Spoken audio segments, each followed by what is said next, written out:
All right, we're following a tense Republican congressional primary still playing out right now in Virginia.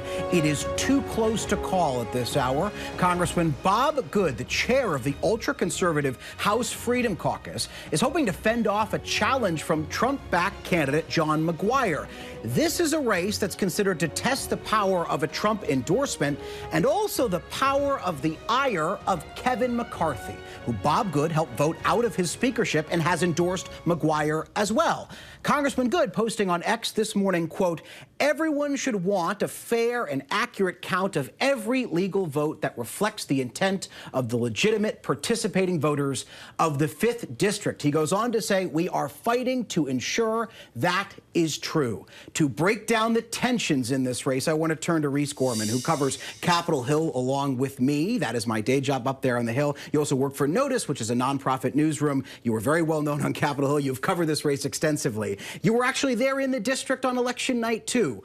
This is really close, and there are a couple different threads to pull on here. But firstly, what have you heard from Trump world and McCarthy world sources about how they're reacting to how this is playing out? Yeah, so they're clearly very excited right now because they're excited at the moment just solely based on the fact that it does look like Mcguire is definitely in the better position for sure. So there are people that they're looking at this, they're feeling good.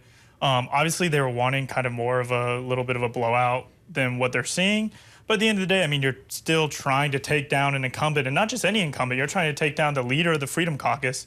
And whether you get that done, and it doesn't matter how you do it, they're just excited to get it done. I actually spoke to the former speaker ahead of the election on Monday. You spoke to McCarthy? I did on Monday, interviewed him for a story, and he basically was just kind of saying that this should, if Bob Good were to lose, this was on Monday, so this was before the election took place, it would kind of send the message to some of these people that are causing trouble that chaos doesn't work, that you can't just cause chaos and expect to get reelected no matter how conservative your district is. People want people that are there to get stuff done, that'll work, and to advance a conservative agenda, not just cause chaos. Fair to say Kevin McCarthy is watching this very closely. I would say it's 100% fair to say that's, yes, he's definitely watching this very closely. So Bob Good, he goes to court with Donald Trump for that hush money trial to show his support. He's obviously an ultra-conservative guy, but he made the fatal mistake in Trump world of endorsing Ron DeSantis in the Republican presidential primary. As for Kevin McCarthy, we know why Bob Good and Kevin McCarthy are getting along these days. I guess my question for you is, which do you see as the more fatal enemy he's made here? Donald Trump or Kevin McCarthy or both? I think you'd never want to make an enemy of Donald Trump. He is basically the kingmaker in Republican politics right now. His endorsement carries a lot of weight.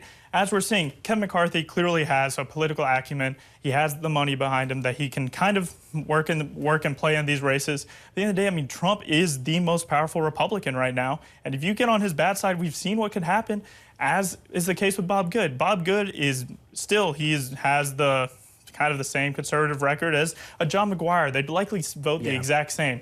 Main difference is Mcguire supports Trump and Bob Good does not.